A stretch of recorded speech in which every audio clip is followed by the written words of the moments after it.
Alright, now the body's off. I'm going to start taking this apart. I'm going to take the chassis apart here in the yard, just so my garage is not so loaded up with stuff. I'm going to first start by removing the transmission, and then might move to the front end, and then some of the trailing arms and all that stuff. So, if you don't know, these Volkswagens have a fun little bolt here. It looks like an Allen head, but it's not. If you have aftermarket axles, it probably has an Allen head in it, okay? So that's the first thing you know. If you got Allen heads in there, you probably got an aftermarket CV joint in there. But what they take is this little fun guy here, alright? That is not a Torx. That is an 8mm triple square, which means it has 12 points on it. Let's see if I can get it to focus. Come on. Oh, there we go. So it has 12 points on it, and they call it a triple square. So if you're needing to go to the hardware store and get one, an automotive parts supply house, or online, that's what it's called, 8mm triple square. And that fits inside like that. Alright? Now if you do use a Torx or something like that, you're going to strip it out. Just going to tell you what's going to happen. Alright? And also for your transmission drain plugs, that's a 17mm hex. You could also use a 17mm bolt with like 2 or 3 nuts put on it and go that route. You can also do the same thing for your trailing arms. That's what takes that. Alright, so let's get to work taking this thing apart today.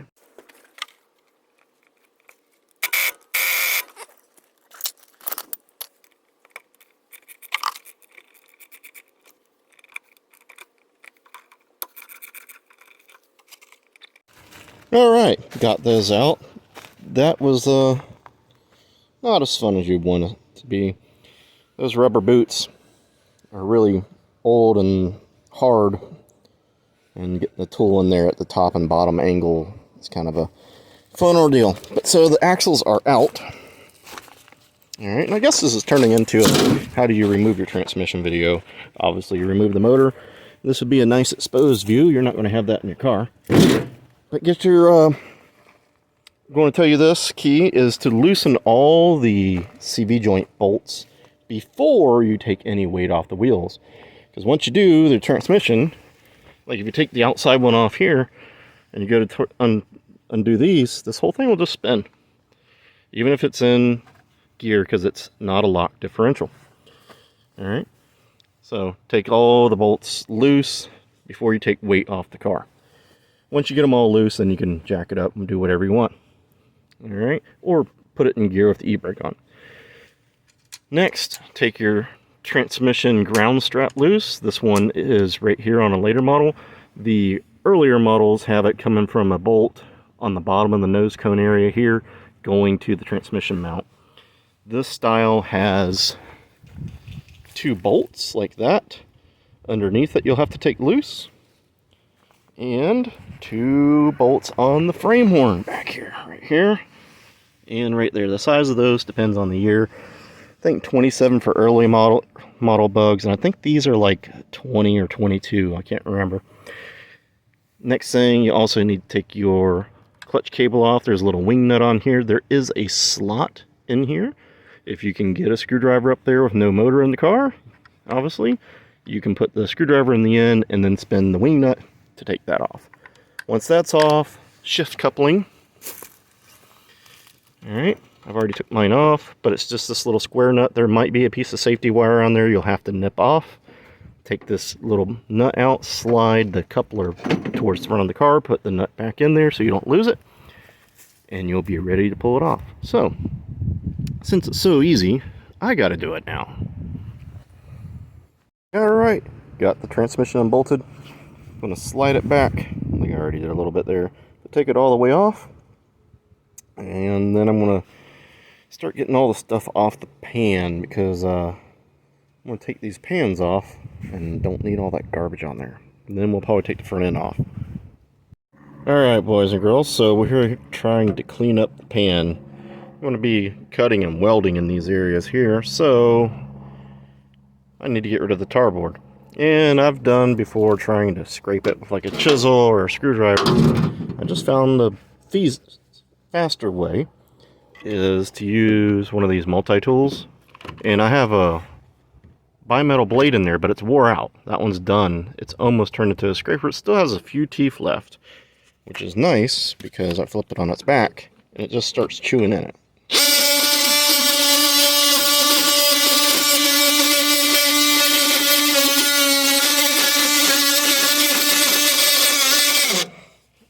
As you can see, it kind of scrapes the surface just a little, so if you're trying to do it nicer, perfect job, probably a smooth one. I think they do have them where they're like a scraper on them.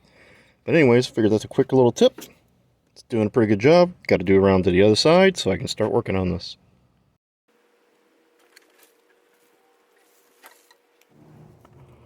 Alright boys and girls, we got it up on its side. I figured this will be a much easier way to remove the pans from the bottom because I can get my chisel in between the pan and the tunnel and smack it off and get rid of the spot welds. So, reason being, if you look, these are new pans.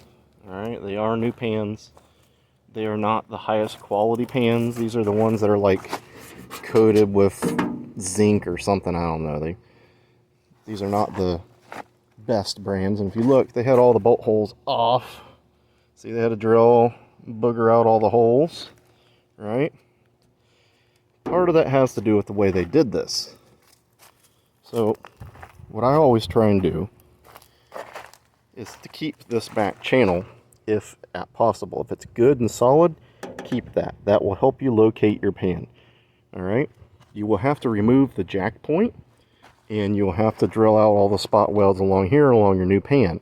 But if this is a good and solid, when you go to lay the pan in there, the corner can meet up, and it will lay in there, and you can grind along the tunnel of the pan and fit it as you need. Alright? They didn't do that. They used the thing and they cut it off, and they put some welds back there that look kind of gnarly. And that's fine and dandy. If that's rotted out, that's what you got to do. But it takes away from the car. That pan that they replaced it with, that piece there, is nowhere near as thick, strong, or located correctly. Because they didn't have any of those bolts in, because they didn't line up.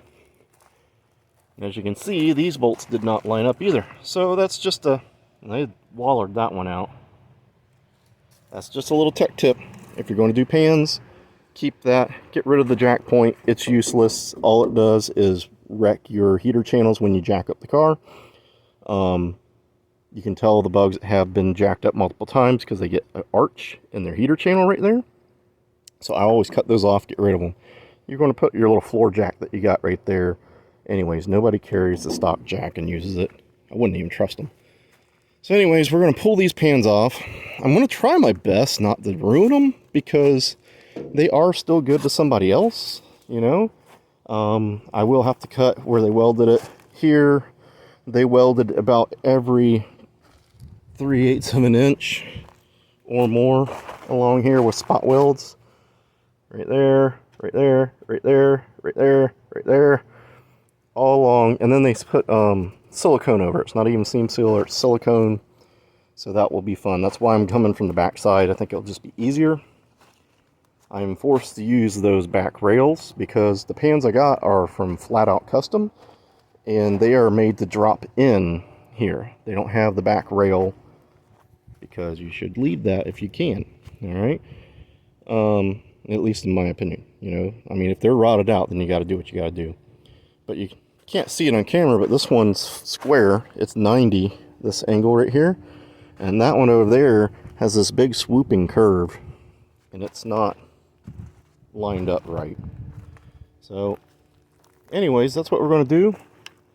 I'm going to start whacking on this, making my neighbors probably not so happy with me. I do have a rust repair to fix right there and right here. I may not, I don't know, I haven't made up my mind yet, buy the bottom plate and put on there. I'm not 100% sure. I can patch this with some metal or buy the plate and cut a piece out and patch it, because the rest seems pretty good and strong, but you just never know. So I will debate that in my head. But I'm going to go get a hammer and a chisel and start cutting this. Oh, one more thing. Don't ever cut these off. All right. The last car that we had here, somebody had put new pans in this and then they let it sit and it rotted. Okay. And they took a Sawzall and cut them off. This supports the pan. It supports the chassis right here. It goes out and it gives you a good solid foundation for the back arch of the chassis there by the package tray and the heater channel end to support it to the chassis. When they cut that off, it had no support there. You know, you're relying on the bolts up by the shocks and the bolts along the bottom of the package tray. So don't cut those off. That's what they're there for. And you can see over here on this one, they left that half in there. They left the stock one in, which is fine, you know, and put the other one over top of it. You can do that. That's fine, you know, but don't cut these off. The last car, and it was rotted out beyond belief anyways, but they cut that off and there's no support. So I want to get to cutting my pans. All right, pans are off. Well, pan is off. One side, driver's side. We'll have to come in here and clean up all this. Use maybe a wire wheel and then a grinder. You can see all the remnants of the welds. Got to fix that rust hole. Need to weld the tubes in here. It doesn't have any tubes on there. And most people don't know they actually had tubes inside there when you go to push on the brake, that it would pull on both sides of the Napoleon's hat, doubling the strength of it. So when you go slamming on the brakes, that it doesn't try and pull through the